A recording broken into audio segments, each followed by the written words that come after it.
네, 고맙습니다. 하나님의 은혜가 여러분 가운데 햇빛같이 임하기를 주님의 이름으로 축복합니다. 주의 말씀을 봉독하겠습니다. 누가복음 4장 18절과 19절입니다.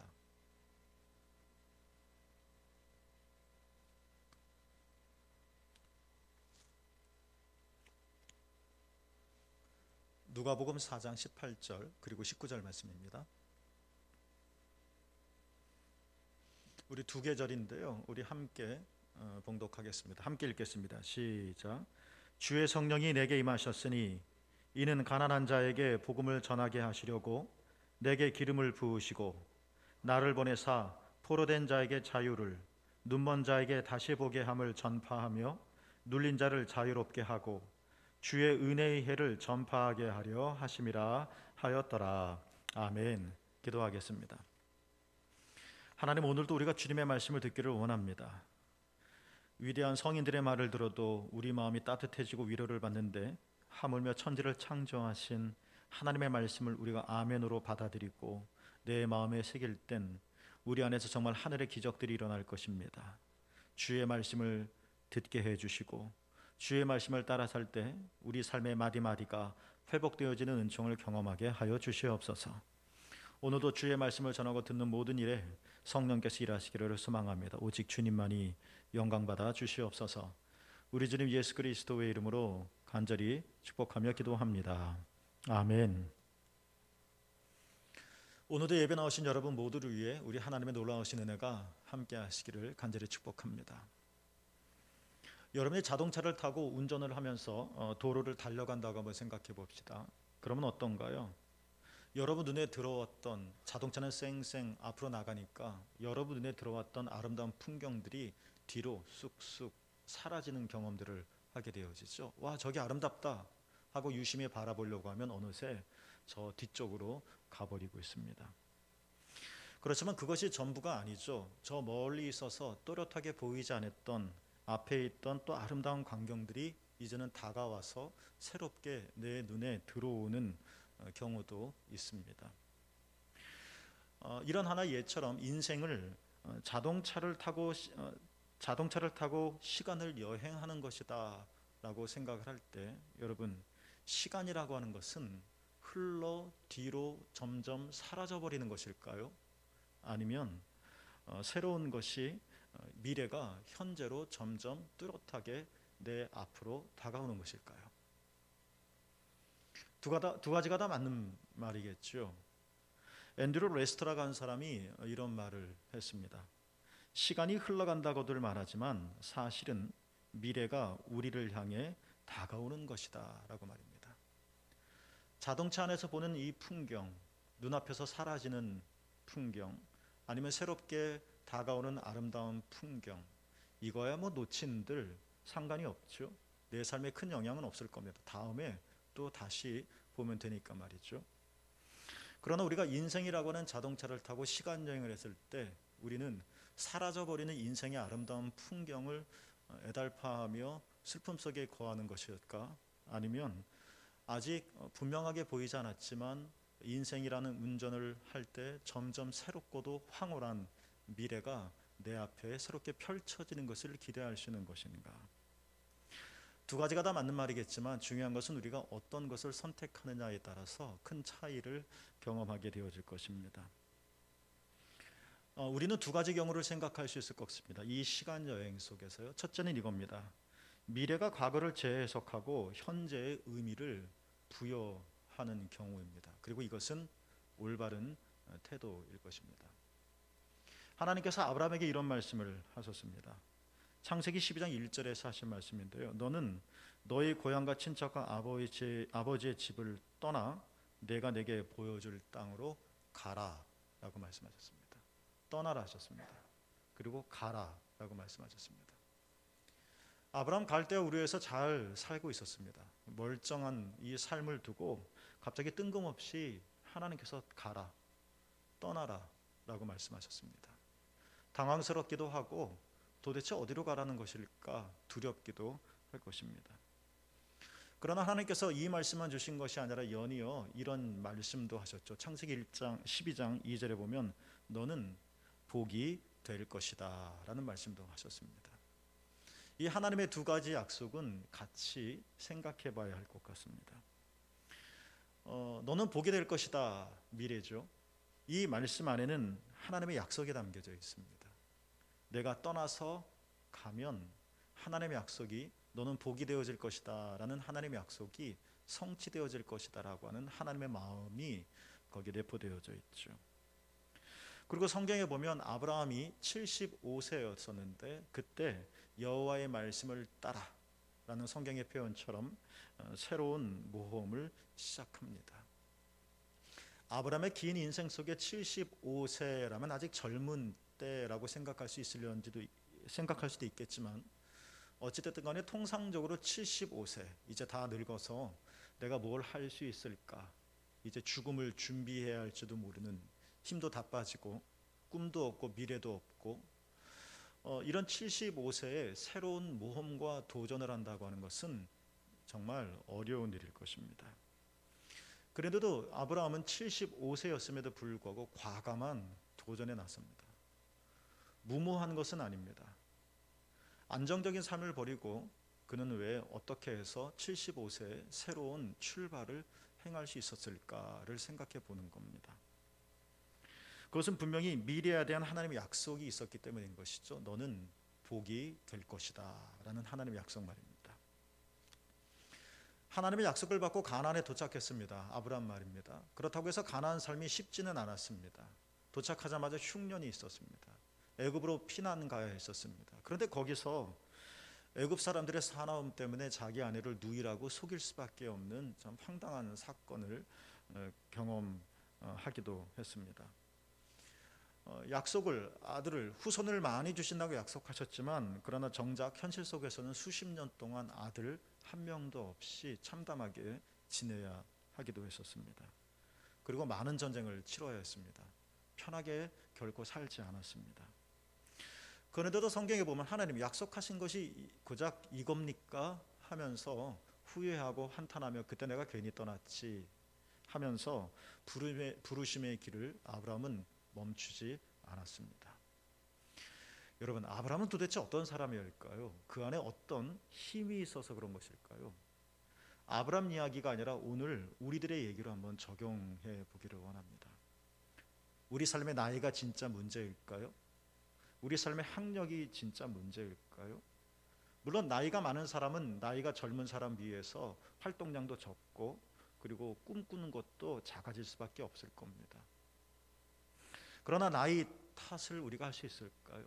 많이 배운 사람은 그렇지 못한 사람보다 유리한 위치에서 출발할 수도 있을 것입니다. 그러나 그것이 결정적인 것일까요? 아브라함이 75세, 어이구 저 나이에가 아니라 마치 젊은이보다도 더 날렵하게 새로운 도전과 모험을 행할 수 있었던 것은 히브리서 기자가 이렇게 말을 했습니다. 히브리서 11장 10절에 보면 아브라함에 관한 말씀인데 이는 그가 아브라함이죠. 하나님이 계획하시고 지으실 터가 있는 성을 바랐음이라 라고 말합니다. 어떻게 했다고요? 아브라함이 바랐다는 것입니다. 아브라함은 그러니까 아무 생각 없이 뇌 없는 사람처럼 그저 시키는 대로 기계적으로 가는 것이 아니었습니다. 그는 바랐습니다. 그는 상상했습니다. 그는 기대했습니다. 그는 꿈을 꾸었습니다. 어떤 사람들은 이 아브라함이 바랐다는 것을 이해하지 못해서 손가락질할 수도 있고 야 인생을 왜 그렇게 사니? 라고 비난했을런지도 모르겠지만 아브라함은 전혀 개의치 않았습니다. 그의 마음에 뜨거운 것이 있었습니다. 그의 마음에 막 움트는 것이 있었습니다. 75세라고 하는 나이가 그것들을 저버리지 못하게 했습니다. 말하자면 아브라함은 미래가 자신의 삶을 이끌도록 허락했다는 것입니다. 한 걸음 한 걸음 쉬운 걸음만 있었던 것은 아니었지만 한 걸음 뗄 때마다 성을 바랐습니다. 이 하나님의 약속이 정말 충만하게 담겨져 있는 이 미래를 아브라함은 바랐기 때문에 걸음 하나하나 그 걸음이 어떤 걸음이었든지 웅덩이 물구덩이에 빠지는 걸음이었든지 돌짝을 걸어가는 걸음이었든지 초장 위를 뛰어가는 걸음이었든지 상관없이 아브라함은 한 걸음 한 걸음을 의미 있게 내딛었다는 것입니다. 이렇게 미래가 과거를 재해석하고 현재의 의미를 부여하는 삶도 있습니다. 그러나 또 다른 삶도 있습니다. 두 번째는 과거가 현재와 미래를 어둡게 만드는 경우들도 있다는 것입니다. 제가 개인적으로 좋아하는 데이비드 시멘즈 감리교 목사님이십니다. 인도 선교사이기도 하시고요. 물론 지금은 돌아가셨죠. 그분이 쓴 유명한 책이 하나 있는데 제목이 탓입니다. 누구누구 탓입니다. 그 책에서 데이비드 시멘즈 목사님이 요한복음 11장에 나오는 나사로 이야기를 풀어서 해석해 주셨는데 그 말씀이 저에게는 참 감동적이고 찐하게 남아 있습니다. 요한복음 11장에서 나사로가 죽지 않습니까? 그 이야기인데요. 나사로가 좀 위독했습니다. 부모 없이 자랐었던 마르다 마리아 그 여동생들이 아빠와 같은 오빠가 이렇게 죽어가는 것을 보자 큰일 났다 싶어서 사람을 보내서 오빠가 위독해요 라는 전가를 보냈습니다. 예수님이 들었죠. 사랑하는 나사로가 병들은 겁니다. 그런데 이상한 일이 있습니다. 예수님이 그 소식을 들었음에도 불구하고 성경에 보면 이틀이나 지체하셨다라고 했습니다. 궁금합니다. 빨리 달려가야 되지 않았었을까요? 막 축지법을 써서라도 시간을 단축했어야 하지 않았었을까요? 그런데 이틀을 지체하셨다. 이틀 늦게 예수님께서 나사로의 집에 도착하셨습니다. 이미 상황은 끝났습니다. 나사로는 죽었습니다. 장례가 끝났습니다. 나사로는 무덤 안에 있었습니다. 뒤늦게 오빠의 장례를 치르면서 뒤늦게 온 예수님을 그 여동생 마르다 마리아가 보면서 요한복음을 보면 이 두 여자가 똑같은 말을 예수님에게 합니다. 이렇게 말을 하죠. 주께서 여기 계셨더라면 내 오라비가 죽지 아니하였겠나이다 라는 말을 합니다. 놀랍죠? 마르다 마리아가 한 글자도 안 틀리고 똑같은 말을 합니다. 여기서 주목해 볼 것은 뭐냐면 주께서 여기 계셨더라면 내 오라버니가 죽지 아니하였겠나이다. 제가 일부러 영어를 좀 써드렸는데요. 이것은 가정법입니다. If we had been here, 그러니까 주께서 여기 계셨었더라면 우두가 가정법이죠. 내 오라비가 죽지 않았을 것입니다. 그러니까 이 말을 곱씹어 보면 오빠가 죽은 것은 주께서 여기 계시지 않았기 때문이라는 겁니다. 주께서 이틀을 지체하셨잖아요. 주께서 빨리 오셨더라면 과거의 실수죠. 후회스러운 일들이죠. 그때 주께서 이렇게 하셨더라면 내 오라버니가 지금 살아있을 것입니다. 말 그대로 가정법입니다. 지금은 죽어 있습니다. 과거의 한 사건이 현재의 불행을 만들었다 하는 것이 마르다 마리아의 말입니다. 그래서 그들은 슬픕니다. 비통합니다. 자, 이렇게 막 슬퍼하고 있는 주께서 그랬었더라면, 주께서 여기 계셨더라면 우리는 지금 울지 않을 텐데, 주께서 이틀 늦지 않으셨다면 우리는 지금 마음 아프지 않았을 텐데, 그런데 지금 우리 마음이 아파요, 슬퍼요, 힘들어요 하는 말이죠. 이렇게 막 슬퍼하고 비애감에 있는 이 두 자매에게 예수님께서는 어떻게 말씀하셨을까요? 미안하다 말씀하지 않으셨습니다. 예수님의 말씀은 이전에 내가 너희에게 이렇게 말한 적이 있지 않냐 라고 말씀하셨는데, 요한복음 11장 40절에서 예수님께서 이렇게 말씀하셨습니다. 내가 예전에 이렇게 말했었지 않냐. 그러니까 사실 이건 현재 요법인데요, 실제 시제는 과거가 되겠죠. 옛날에 말한 것을 인용하신 거니까. 내가 믿으면 하나님의 영광을 보리라. 따라해 볼까요? 내가 믿으면, 좀 세게 말해 볼까요? 내가 믿으면 하나님의 영광을 보리라. 죄송합니다. 제가 또 영어로 써놨는데, 물론 과거입니다만 이걸 현재의 의미로 해석해야 되겠죠. 이전에 말씀하셨던 것이니까. 막 울고 있는 자들에게 과거의 하나의 안타까운 사건으로 현재의 슬픔을 겪고 있는 그 자매에게 예수님이 하신 말입니다. 네가 믿으면, 지금이라도 믿으면 너는 하나님의 영광을 보게 되어질 것이다.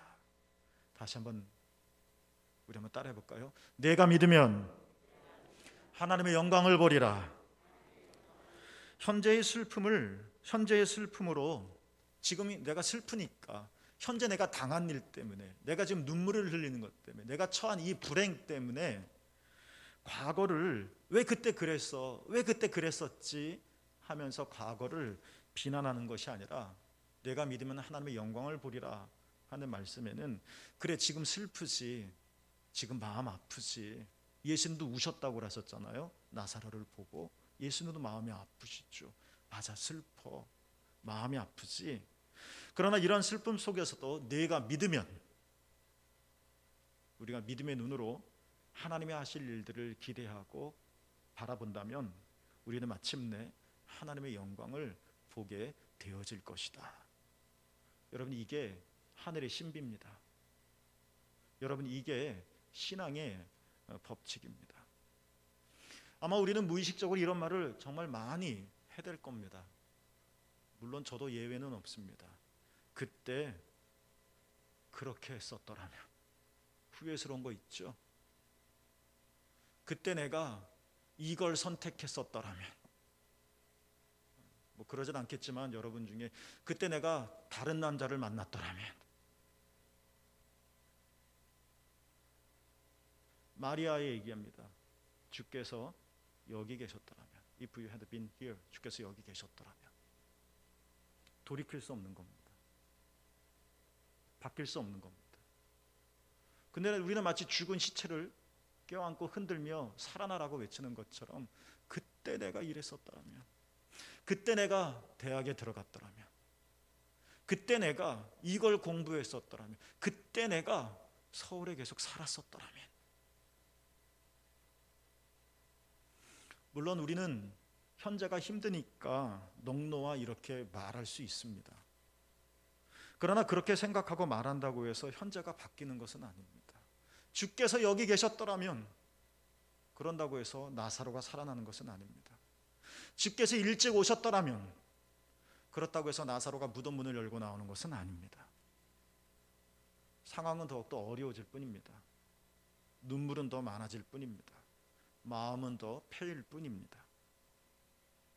과거의 후회와 상처에 붙들려 현재를 괴롭게 하고 미래를 어둡게 만들어서는 안 된다 하는 말씀이 예수님의 말씀입니다. 네가 믿으면 하나님의 영광을 보리라. 하나님은 우리 입에 할례받기를 원하십니다. 그랬었더라면, 내가 그때 그랬었더라면, 이 아니라 내가 믿으면 하나님의 영광이 여러분 삶 속에 이렇게 나타나기를 하늘의 법칙에 따라 주님의 이름으로 축복합니다. 우리가 이렇게 말했으면 좋겠습니다. 지금 힘들지 않다라고 애써 태어난 척 표정을 지으라는 말이 아니라, 오빠가 죽었는데 왜 눈물을 안 흘립니까? 사랑하는 사람이 죽었는데 왜 마음이 슬프지 않겠습니까? 울어야죠. 그러나 여기서 말하는 것은 과거를 거들떠보지도 말아라, 그런 의미가 아니라, 또 긍정적으로 우리는 과거를 통해서 현재의 내 삶을 성찰함으로 새로운 미래를 만들어 나갈 수도 있는 거겠죠. 과거는 휴지 조각처럼 꼬깃꼬깃 접어버려가 아니라, 그랬었더라면, 마르다도 그렇게 말하고 마리아도 그렇게 말하고, 똑같은 본문에 두 번이나 똑같은 단어가 문장에 나왔다는 것은 이 자매들이 그랬었더라면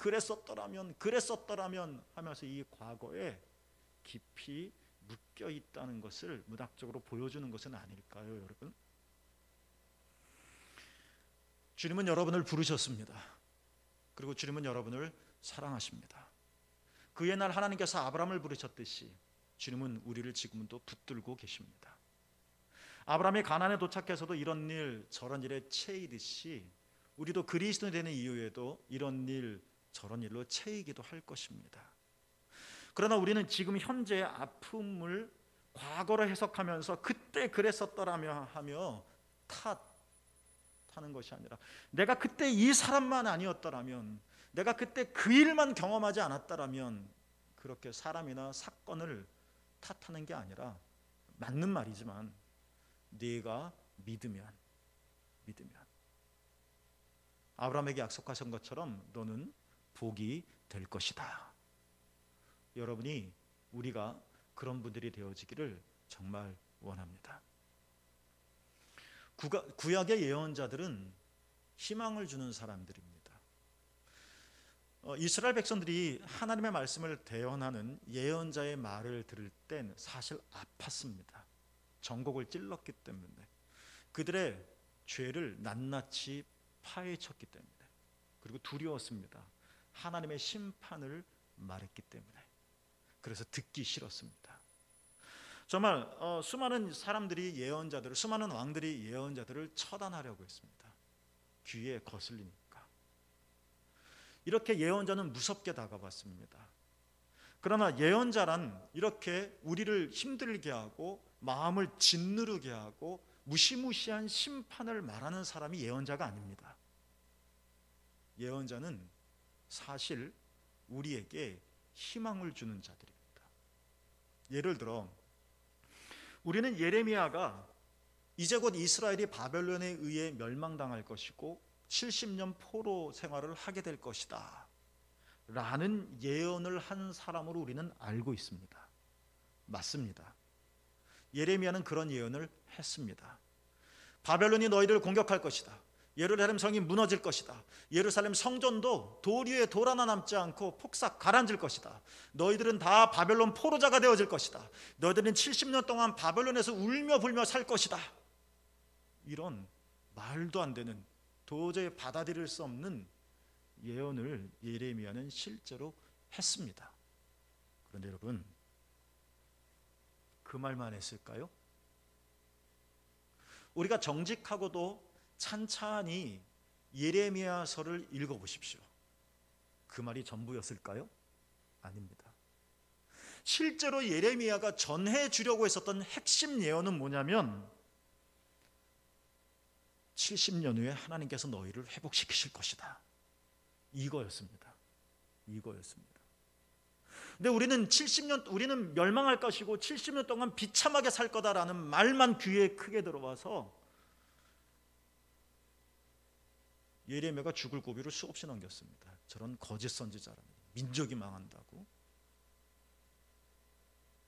하나님의 마음은 너 죽어버릴 거야, 너 심판받을 거야, 그게 아닙니다. 너희는 다시 살아날 거야. 너희는 새로워질 거야. 너희는 회복되어질 거야. 이게 예레미야의 참된 말이었습니다. 동시대에 이사야라고 하는 예언자도 똑같이 예언을 했습니다. 여러분 어려울 때 특히 추천드리는 것은 이사야 40장부터 66장을 한번 읽어보십시오. 이스라엘 역사 속에서 제일 어려울 때, 꿈도 없을 때, 허리도 필 수 없을 때, 소망도 없을 때, 하나님이 한탄스럽고 원망스러울 때, 40장부터 66장까지 쭉 보면 의외로 하나님께서 이스라엘 사람들이 희망적인 메시지를 전해주십니다. 예레미야하고 똑같습니다. 여러분이 잘 아시는 말씀처럼 이런 거 있잖아요. 두려워하지 말라, 내가 너와 함께함이라. 놀라지 말라, 나는 너의 아버지 하나님이 됨이니라. 거기에 나오는 말입니다. 독수리가 날개치며 올라감 같을 것이다. 거기에 나오는 말입니다. 너의 이름이 노선벽에 기록되었다. 여기에 나오는 말입니다. 불 가운데 가더라도 사르지 않을 것이다. 여기에 나오는 말입니다. 이렇게 정말 허리도 필 수 없는 참혹한 인생을 살아가고 있었던, 물론 자기가 죄를 짓고 하나님을 떠났기 때문에 자처한 일이지만, 이렇게 우덩이에 빠진 이스라엘 사람들을 하나님께서는 가만히 내가 이럴 줄 알았어가 아니라 다시 일으켜 세우기 위해서 이사야를 통해서 끝없는 희망의 메시지를 선포합니다. 그래서 이사야 40장에 보면 첫 소절이 내 백성을 위로하여라, 내 백성을 위로하여라. 위로라는 말이 예언의 시작부터 2번이나 나옵니다. 그런데요, 이사야가 연이어 한 말씀이 있습니다. 이사야 43, 3절에 보면 이런 말을 하죠. 하나님 말씀을 받들어서 너희는 광야에서 여호와의 길을 예비하라. 사막에서 우리 하나님의 대로를 평탄하게 하라. 여러분, 이것은 비유입니다. 주께서 너희를 구원하러 오실 것이다. 주께서 너희를 회복하실 것이다. 주께서 너희를 고치실 것이다. 주께서 너희를 살리실 것이다. 그래서 오실 것이다. 이제 우리가 할 일은 뭐냐는 겁니까? 오실 그 주님의 길을 예비하라는 겁니다. 오실 그 주님의 대로를 평탄하게 하라는 겁니다. 길, 사람이 오고 가는 거잖아요. 길이 마련돼야 올 수 있잖아요. 그러니까 은유적인 표현이 있죠. 물론 우리가 보이는 이 도로가 없어도 주님은 오시겠지만 준비하라는 겁니다. 준비하라는. 예수님께서 나사로의 집에 간 이유는 조문을 드리기 위해 간 것이 아니라 그를 살리기 위해 오신 것인데, 그랬더라면 한숨만 짓고 과거를 탓하며 살지 말고 주께서 하실 길을 마련하라는 것입니다. 여호와의 길을 예배하라. 하나님의 대로를 평탄케 하라. 여러분, 이것이 신앙이지 않을까요? 이것이 믿음이지 않겠습니까? 내 마음은 이렇게 좁아졌는데 하나님이 하실 거야. 이건 미신이죠. 내 마음은 담처럼 닫혀 있는데 하나님은 뭐 어떻게 하시겠지? 망상이죠. 진짜 믿는다면, 주께서 참으로 오심을 확신한다면 열겠죠. 받아들이겠죠. 사랑의 편지가 올 거라고 기대하면 우체통으로 달려가겠죠. 여호와의 길을 예비하라. 하나님의 대로를 평탄하게 하라. 예언자들이 이렇게 외쳤던 것처럼 예수님은 온 인류의 희망이시며 예수님은 온 예언을 성취하셨고 예수님은 구원자이십니다. 예수님, 이 수많은 예언자들이 작은 산봉우리처럼 우리에게 감격과 희망을 주었다면 예수님은 거대한 구원의 큰 산이 되셔서 우리에게 구원을 이루셨습니다. 어느 날이었습니다. 예수님께서 고향 나사렛 회당에 들어가셨습니다. 고향입니다. 꼬맹이 예수님을 다 알고 있는 어른들이 다 회당에 앉아 있습니다. 저 오줌 싸게, 저 거짓말장이 장난쳤던 개구장이 예수님 다 알고 있습니다. 그런데 예수님은 나사렛 회당에서 당당하게 들어가셔서 하나님의 때가 되었을 때 말씀하셨습니다. 유대인들은 회당에 들어가면 회당 안에 있는 남자들이, 성인들이 두루마리에 있는 하나님 말씀을 읽습니다. 누구든지 서서 두루마리를 이렇게 쭉 핍니다. 요즘 책이야 그냥 책 페이지만 넘기면, 종이장만 넘기면 금방 읽을 수 있지만 옛날엔 두루마리였으니까, 또 이사야는 중간에 있잖아요. 한쪽만 편다고 해서 끝에 있으면 한쪽만 펴도 금방 찾을 수 있지만 중앙에 있으니까 이거 쭉 펼쳐야 되지 않겠습니까? 예수님이 벌떡 일어나셔서 막 피시는 이 짧은 시간 동안 아마 긴 침묵이 이루어지지 않았을까 싶습니다. 저 사람이 뭘 말하려고 하지? 저 사람이 어떤 성경을 읽으려고 하지? 하고 주목하고 있었을 것입니다. 그때 예수님께서 이사야 말씀을 펼치시고 읽으셨습니다. 인용하셔서 읽으셨는데, 그것은 단순히 구약에 있던 말이 아니라 내가 이 땅에서 바로 이 일을, 이사야가 예언했었던 그 일을 이루기 위하여 이 땅에 왔음을 선포하셨습니다. 그 말씀이 바로 오늘 말씀입니다. 다시 한번 읽어보겠습니다. 함께 읽겠습니다. 시작. 주의 성령이 내게 임하셨으니 이는 가난한 자에게 복음을 전하게 하시려고 내게 기름을 부으시고 나를 보내사 포로된 자에게 자유를, 눈먼 자에게 다시 보게 함을 전파하며 눌린 자를 자유롭게 하고 주의 은혜의 해를 전파하게 하려 하심이라. 할렐루야. 여러분, 예수님이 우리에게 이렇게 고백되어지고 예수님이 참으로 우리에게 이렇게 경험되어지고 있습니까? 심심할 때, 외로울 때 보는 인형입니까? 아니면 옛날에 내가 어떻게 살았지 궁금해서 펼쳐보는 앨범입니까? 예수님은 바로 이 일을 위해 이 땅에 오셨다고 말씀을 하셨습니다. 서커스 단원처럼 묘한 묘기를 보기 위해 신기하다 하고 박수 받기 위해 이 땅에 오신 것이 아니라 주의 성령이 내게 임하셨다. 하나님의 때입니다.